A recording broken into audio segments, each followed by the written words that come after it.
4 of Brain Camp, and the whole purpose being to understanding your brain so you can rock your learning and rock your world. I want to make sure I'm turned way up here. Okay. So we said last time that it's always important that you review. I might be just a tad big on this full screen. I'm going to put me up here.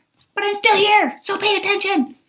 So we always want to review because reviewing is a way that really can solidify in the hippocampus. Remember, the hippocampus does its work in the middle of the night, and it stores all your memory, almost like a file cabinet, and it's putting all those memories into there. So let's review for our hippocampus sake.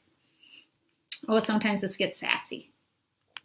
All right, so day 1, we learned the identity of the major parts of the brain, and as a bonus, think your brain is amazing, but I think you should be doing that every day. And our mnemonic device is our memory trick that we use in order to help us to remember. So we put some mnemonic devices to these new brain lobes because they're hard. We had nothing to connect our neurons to. So we said, think frying pot, and a frying pot, the P-O-T, F for frontal, P for parietal, O for occipital, and T for temporal. And back in the day, you were like, I still don't know what those words are. So we came up with some ways to remember those. So that frontal lobe right up here, about to the middle of your head, is responsible for language, behavior, your planning. A lot of that wise owl we learned yesterday happens in that frontal lobe. The front part is pretty easy to remember. It's right up here, forehead. 4 also means front. Then we have parietal, and we said, think of a pear in a riot with an apple, and it's very tall, so it wins. Parietal, and it is responsible for touch, taste, temperature, and when we're doing our math calculations, it's in the parietal lobe. Then we had occipital, and we said, think of an octopus in the back of your head with its tentacles coming out. And it kind of sounds like hospital, so we put a Band-Aid on there to do that. You have this image in your brain. You picture the octopus sipping occipital, kind of like hospital, occipital, and its major purpose is vision. Then we have the temporal lobe back here, and you can think of temper, and if you've got a hot temper and the anger and the smoke's coming out the sides, that's where it's located on the sides. But really it's wrapped around that frontal lobe, parietal lobe, occipital lobe, and then, it's kind of buried in there. So here's our physical of what it would look like for a brain, and our temporal lobe is kind of wrapped inside there. We have the hippocampus, which we think of hippo, off to a camp in the US, and its job there is to work on memory. And that's what the hippocampus does. It stores our memories. And yesterday I talked about the amygdala, that guard dog, that part that kind of comes up and protects you, and how we can work on that. Then day 2 was, how do we build that myelin? Knowing how to do that. And think of myelin, think of my violin, and that's how we get the word myelin. And it's the special kind of neurons. There's billions of those cells within your brain. It's a special kind of neurons that are permanent. That it's when we know something really, really well. And we build it by doing hard things. We get comfortable with being uncomfortable, and the more you do it, the easier it gets to do even harder things. And we're going to talk about that a little bit more today. You think, I've done hard things before, so I can do them again. Remember, the goal of your brain is easy, efficient. Your brain's goal is to seek pleasure. We kind of have to fight that and say, listen, brain, I have big goals for my life, and in order to do that, you're going to have to cooperate for me, and it's not always going to be easy. So we want to work at getting outside of this comfort zone. Anytime we learn something new, we're in the learning zone.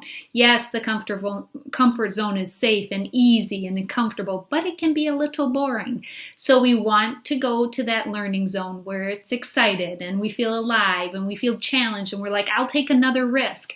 We have to talk ourselves off from getting in this panic zone when that guard dog comes up, when our amygdala fires. Instead of freaking out and going to that panic zone, we're like, oh, I'm in the learning zone. We start talking to our brain about that. When we work hard at something, we get that piece that's called our learner's joy, that happy bubble bath that wraps around your brain, and it is better than cupcakes, believe it or not. But there's nothing more special and more wonderful than when you have worked really, really hard at something and you feel that light bulb go on, like, oh my gosh, I get it. I gave you some tips to build that myelin, to be courageous, to have do those hard things. 5, 4, 3, 2, 1, go. Just don't even think about it. Just count down, and when you get to 1, you just start doing that. The I am statements. Setting up a life for if you want to become a better reader. I am a reader. And then you start doing the habits of reading. And P, pair up your new goal with something you're already doing well. Be careful, because myelin can be good and bad. We learned that if you learn things the wrong way and you learn them well, sorry, you have to unlearn them. If you have bad habits and you do them a lot, sorry, you have to do them again. So you have to build myelin in a new direction, a new pathway, a new superhighway to learning that's stronger than the other one. Day 3 was controlling your mindset. I love day 3. That little almond piece in the middle, about the size of a Jolly Rancher, is your amygdala. And your amygdala is the part that is responsible for your emotions. So there's going to be, day 3 was rock your mindset. And there's going to be roadblocks to that mindset. That guard dog, when it pops up, versus the wise owl. And the way that guard dog came up, we talked about, was that fight, which you might fight physically and be aggressive physically, but you also might be aggressive physically with your voice. Flight, that part where you want to run away from something. Freeze, where you're like deer in the headlights and you freeze. And appease is when you're like, I'm sorry, I won't do it again. It's like you're not even really taking it in. You're just trying to get the other person to just back off. So you use all kinds of words. I can do that sometimes. That guard dog can be big, it can be medium, or it can be small. And what we want to do is when we have a big one, where we have a big reaction to something, we want to take the steps to get that settled down. So we want to bring out our wise owl. Our wise owl is up here in the front of our brain, and we might get a drink, which means we just leave the space for a minute or two. We might visualize ourselves being successful at handling things. Talk to yourself. A lot of self-talk, like you can do this. You can do hard things. You don't have to say it out loud. You just say it in your head and work on your breathing. Not the kind of guard dog breathing that's like... That doesn't settle down your guard dog. It probably jazzes him up. You want to do the kind where you picture yourself breathing in on 4. You hold it at the top, and then you think of it as like refreshing your mind and your body. Hold it for 4 seconds. Release for 4 seconds. Hold that for 4 seconds. And I said last time that I actually release for 4 seconds, 5, 6, 7, 8. I use all that time to release, just as a way to calm yourself. We can do that same thing for others. We can give others, when we see their guard dog coming out, we can give them time and space. We don't go talk to them during that time. We just give them some time to chill out. And then maybe after they settle down, we just say, is there anything I can do? But don't even talk to them. Don't say, is there anything I can do, when they're in the middle of it. Just be like, oh, I'm just going to give you some space. That's a great way to handle other people. All right, day 4. Could be my favorite day. I don't know. Yesterday was a really fabulous day for me, telling you about that guard dog and how your body responds to things. So day 4 is practice makes. It is not perfect. If you're from Riverside, you already know that practice does not make perfect, but practice will make progress. So perfect is kind of that thing like I can never ever get better. It's really that fixed mindset. It's that mindset that says I don't need to even try. This is the best I can get because I'm already perfect. I already practiced it and I already know how to do it. But the idea that practice makes progress, like whatever I want to do, I just have to keep practicing at it to make progress. It takes courage to do this because practicing something new is going to be that courageous act, and it's going to be hard. Whenever you're learning something new, it's going to be hard, and you're going to have to do the mental gymnastics of talking to your brain and telling your brain it's going to be okay. So we want you to be able to set big, grand, audacious. Audacious means very bold goals for your life. And we want you to know that the type of person that sets big goals can expect that there's going to be roadblocks. Your guard dog is going to be there and it's going to come out because it's uncomfortable. It thinks it's protecting you, but it's not actually. You didn't need that kind of help. You weren't in danger. Your life wasn't going to do. You just wanted to learn something new, brain. You could relax. But that guard dog is going to come up and you should expect it.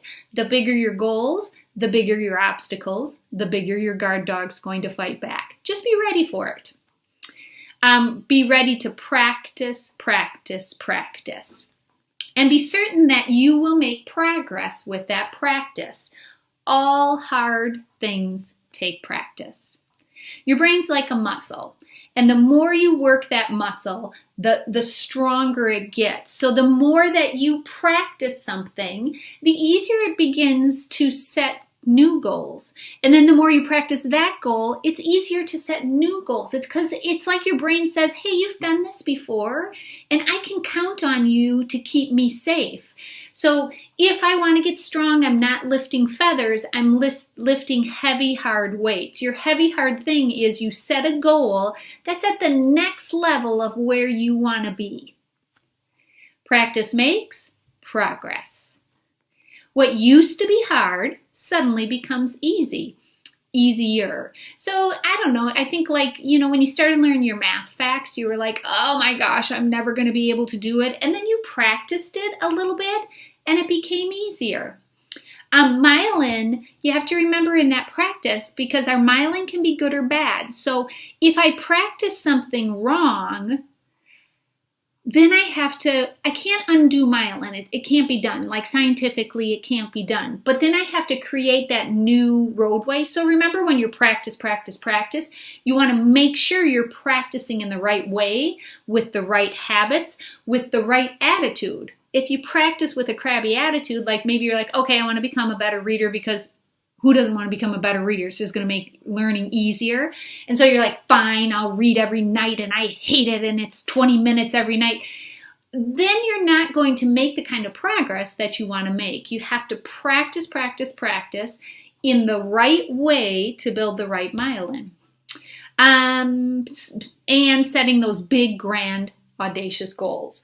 Okay, so there's this whole series out there and it's called For Dummies. It is For Dummies series. I don't know if you've seen it, but it looks like this picture.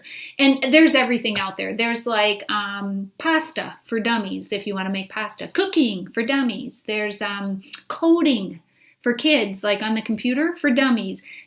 Pretty much anything you can think of, they have a For Dummies series. Most of them are for adults wanting to learn new things. But really what it's done is it's broken it down into simple, easy steps. That's what happens when you set a goal for yourself. You start with simple, easy steps and you break it down. Success in anything for dummies. This is what it would include if I was to write that book. You set a goal. Whatever it is, you find a teacher. I put teacher in quotes because the teacher can be a person that's really living, but the teacher could also be what it is usually for me, and it might be a book, a podcast, a YouTube. You find a teacher, then you practice, and then you repeat that.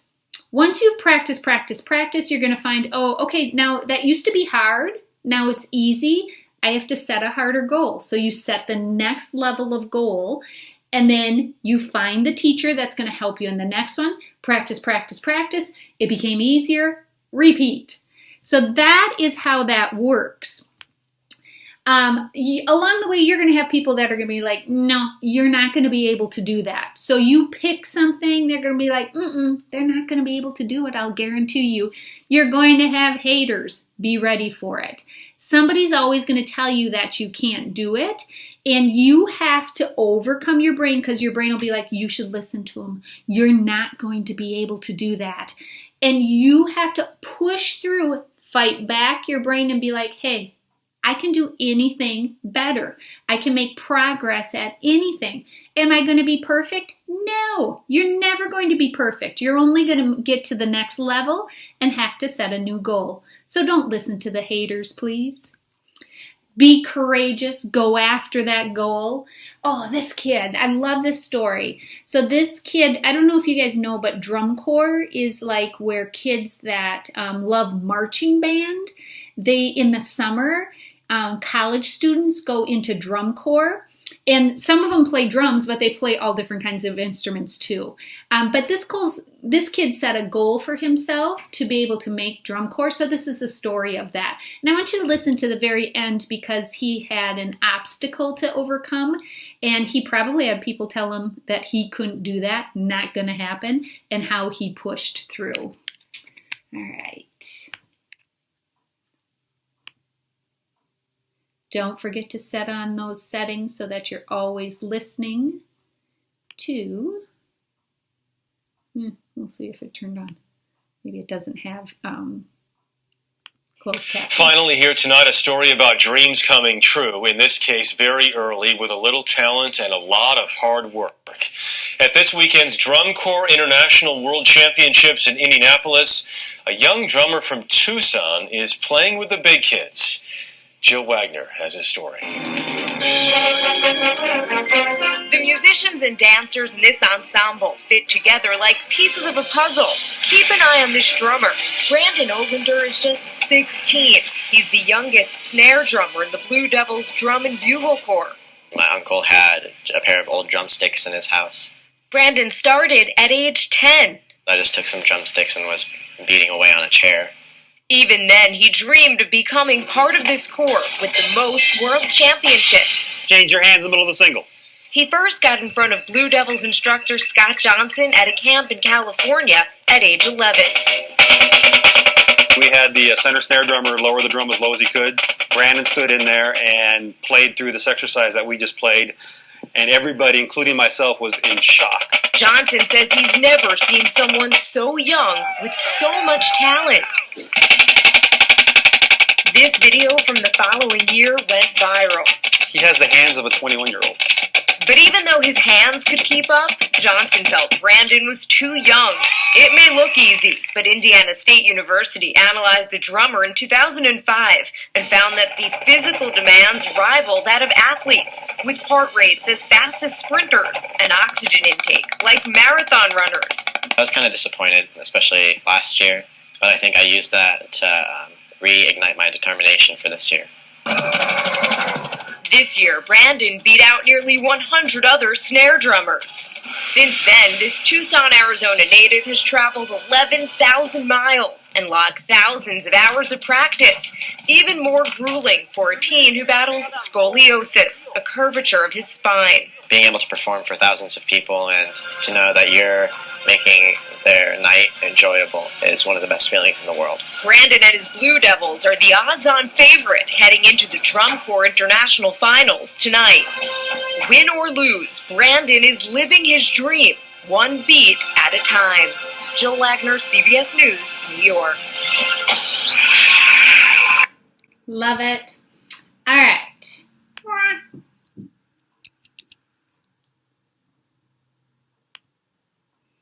Okay, so he did have challenges. Remember we said when you want to do something and you set big, grand, audacious, or bold goals, you are going to run into obstacles. So he didn't make it the first time he tried. He was a very talented 11-year-old, I think, and then a talented 12 and 13. It wasn't until he was 16. So he really had to wait 5 years to make his goal.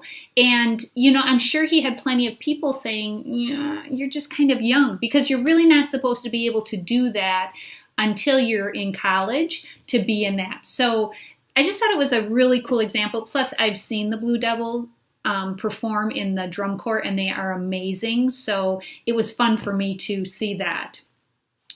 So you set a goal, you find a teacher, you practice, practice, practice, and repeat. Okay, so this next part that I'm going to talk about actually came from, you guys probably recognize these scholars. Damien is on the left and his cousin LeBrian is on the right. And LeBrian was telling me how at home they've been having fun trying to solve this Rubik's Cube. And so it just got me thinking about that in doing it, and I thought, well, what if that was somebody's goal, that they wanted to be able to solve that Rubik's Cube, you know, this thing. And so I've been kind of messing with that. And for some of you, you're probably like, I don't even get what you're talking about. So I thought you might enjoy finding out just what is speed cubing.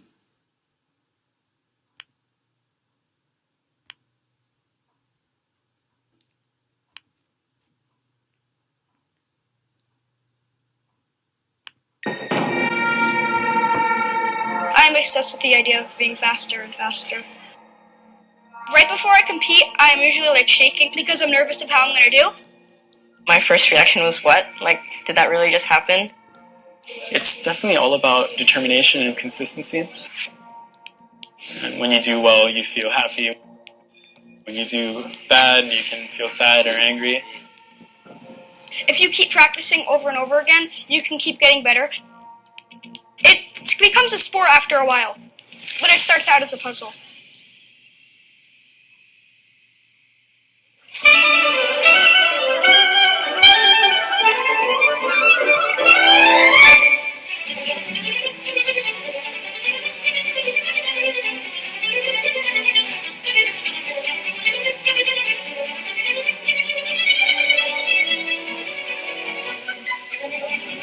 We recently attended a speed cubing tournament in New Jersey that attracted 80 young like, even if you can solve competitors. it in 1 or 2 minutes, you're still considered a speed cuber.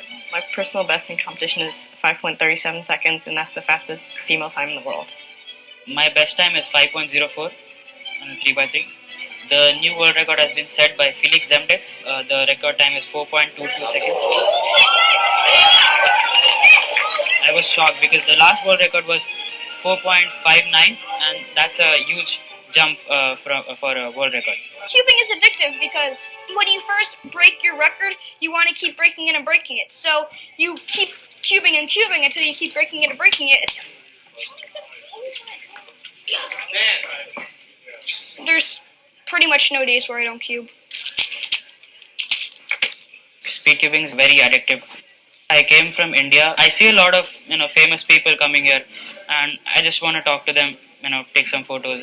Patrick Pons, he's pretty famous.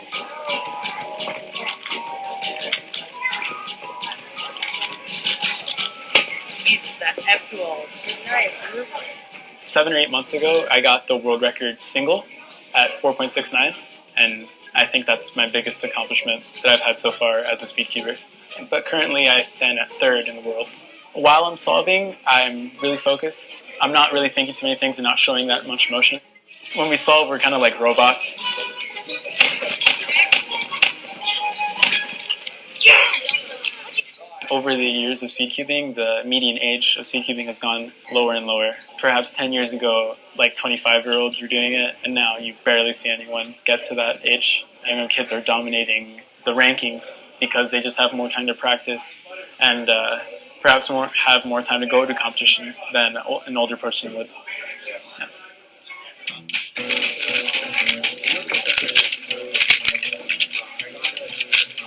I think it's good for little kids to get involved in this and practice a lot because it's a very mental sport. It's also a physical sport, dexterity-wise, and it's better than a lot of other hobbies that people can get addicted to. I think the mental aspect is like 80% and the physical is like 20 because you don't really need to be fit to cube.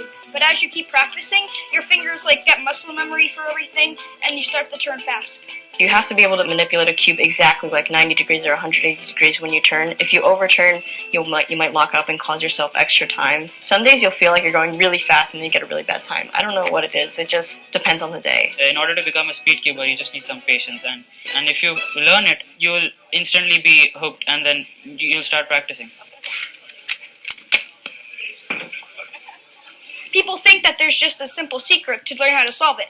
That's not true. There's actually methods and algorithms that you need to learn to get fast. I usually use 2 algorithms from permuting the last layer. This is called the J-perm. The perm is for permutation. And then there's the H-perm. I usually use those 2 algorithms to warm up. I probably know around like 500 to 600 algorithms. And although that may seem like a lot, I definitely know people who know thousands of algorithms. There are quite a few misconceptions about us speedcubers and the community. Many people think that this is a very math-based tournament setting. Solving Rubiks Cubes has actually really little to do with math and overall intelligence. You don't have to be good at math. It just happens that a lot of cubers are good at math because people who are good at math like the type of thinking and the algorithms and the puzzleness, I guess, of the cube. I really enjoy coming here to beat my personal times and do well in my sense, not to focus on beating other people or to kind of get in a rivalry mindset. It's not all about your results. That you shouldn't depend on your results to have a good time. Just because you don't get good results doesn't mean you should get sad. It definitely is a community, so there's no negative feelings even if your friend beats you or you beat your friend. At the first competition I went to, there was one other girl besides me, and now at comps you can usually see 5 or 10. More and more girls have been joining the community over the year. You're definitely going to see more girl cubers now than ever. I think there could be more growth, but then again, if they're interested, they can join. It's not something like, oh, we have to go recruit more girls to Speedcube. Consistent. Very. Last year I got the opportunity to go international, so I went to the World Championship in Paris. The traveling opportunities that Keeping has given me is something that I don't think I would have achieved if I had done anything else. Maybe in 20, 30 years, there can be people who can say, I am a full-time speedcuber and just live a normal life. Every time I get a new personal best, I want to beat it and keep beating it until hopefully it gets down to really fast. Hopefully world record someday. I am definitely enjoying my life after I started speedcubing. It's been a really awesome journey for me. Yeah, I'll remember this competition forever. If you know how to solve a Rubiks Cube and you can do it under 10 minutes, you should sign up for a competition near where you live. I don't usually remember my dreams, but I think I've had a couple dreams that I've cubed in. If I was stranded on an island, I would definitely choose Rubiks Cube over an iPhone. That's just more fun for me. So I just thought that was really interesting when I heard it first coming from LeBrian was telling me about it, that he and Damien had been doing that, which kind of created an interest in me and that idea of solving a Rubriks Cube. What would that look like? So when you want to do that and you find a teacher to be able to do that, I had mentioned that one of the great resources is for you to use YouTube. So I just want to, I know not everybody's goal is to do a Rubriks Cube, but you know me, if I get excited about something, then I ordered 6 of these so every classroom could have one for anybody that wanted to kind of reach out and set this goal. And it's Sunday afternoon and I'm supposed to be hustling up with my homework so Mr. Meyer and I can go outside and take a walk because it's kind of nice outside. But then he came in, he's like, what are you doing? I'm like, I'm trying to solve this Rubiks Cube because I started watching this YouTube on how to solve it, and I'm not going to show the whole thing, but what I do want to show you is when you are finding your teacher to do whatever your goal is, when you're finding your teacher, it's going to take hard work. You think, I honestly thought, okay, I'm just going to do it 15 minutes in doing this, and then I'm going to I'll know how to do it so I can show the kids and everybody will be like, wow, she can solve it. But it does take time. I don't know if it's this one or the last one that I watched, and they said you probably should expect the first time to take you about an hour to kind of get down the system and the algorithm. But I just wanted to play a couple minutes of this so that you see how I watch it. I watch it to learn it, and then I pause, and then I take notes on what I need to know so that I have those notes down there. You don't just watch the whole thing. You kind of watch it and then pause so that you can catch up. And then this afternoon, I keep backing up to certain parts because I'm like, okay, I got how to do the one thing. Now I need to know how to make the cross, and I had to back up to that point. Hi, my name is Cubestic, and today I will teach you how to solve a 3x3 Rubik's Cube.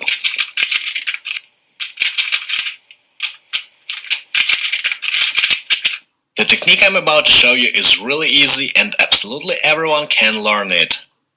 Now it may be easy, but it is time consuming. So you have to, that's a roadblock. A lot of people will set a goal to do something, and then if it takes them more than 10 minutes, they're like, just ain't gonna do it. You have to fight through that and say, okay, if this is something I wanna learn how to do, I have to be willing to put the time into it. Guarantee that after watching all 4 parts of this tutorial, you will easily solve a Rubik's Cube no matter how scrambled it is. And if you already know how to solve a Rubik's Cube, this method still will be really useful because with it, you'll be able to teach your friends, your parents, your siblings or classmates. Let's go! First, let's learn what the Rubik's Cube consists of. It has 6 faces and therefore 6 colors. White, yellow, green, blue, red, and orange. It's really important to remember that white will always be opposite yellow, blue opposite green, and red opposite orange. That is due to the Rubik's Cube structure. Now that part I didn't pause and take notes on because I can tell that. I can tell, well, he'll tell you how you can tell which one. And no matter how you turn or scramble it, white centerpiece will always be opposite yellow, blue opposite green, and red opposite orange. It's also really important to note that the Rubik's Cube has 3 layers. To determine which layer is which, just pick up the Rubik's Cube and the lowest layer will be called the first layer.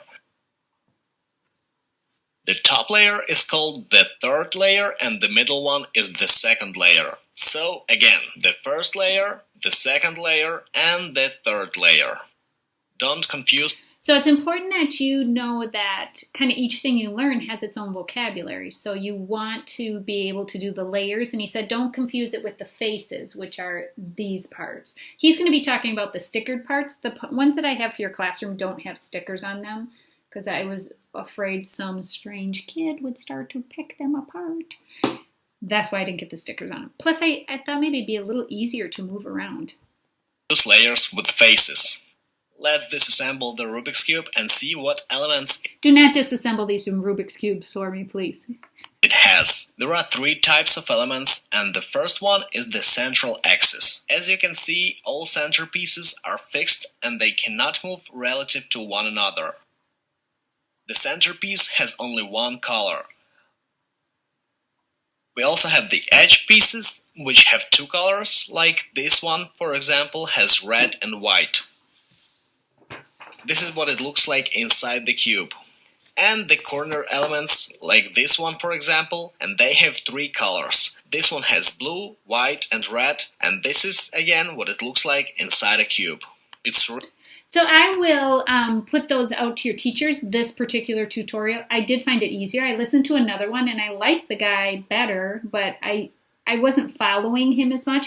But I did want you to know that I am pausing and taking notes, and that is how you watch a tutorial. That is, I call that your webucation. If you go on YouTube, you go on the web to figure out how to do, you get an education from the web, so the word becomes webucation. But it's a pause, it's a watch, a pause, so that you can process the information, jot down the information, or look at the information. Then he's going to tell you that your first step is to, they call this make the daisy. You have the yellow in the middle and get a white to that point. That's where I'm at. And then my next part is I want to get the cross. That's the part I have to work on. But not this afternoon because Mr. Meyer wants to take a walk. All right, so if your hard thing was to solve a Rubik's Cube, can I just, oopsie. That was driving me crazy a little bit. Okay, so if your hard thing is to solve the Rubik's Cube, then you would find a teacher. You'd practice, practice, practice. Pretty soon making the daisy, becomes easy, then you go to make the white cross. It isn't like the kids that go to these competitions that we are watching, that they just learned this in a day. It is not true that they were born knowing how to be cubers. They just set a goal for themselves. They found a teacher. They practice. I added this one. They were inspired.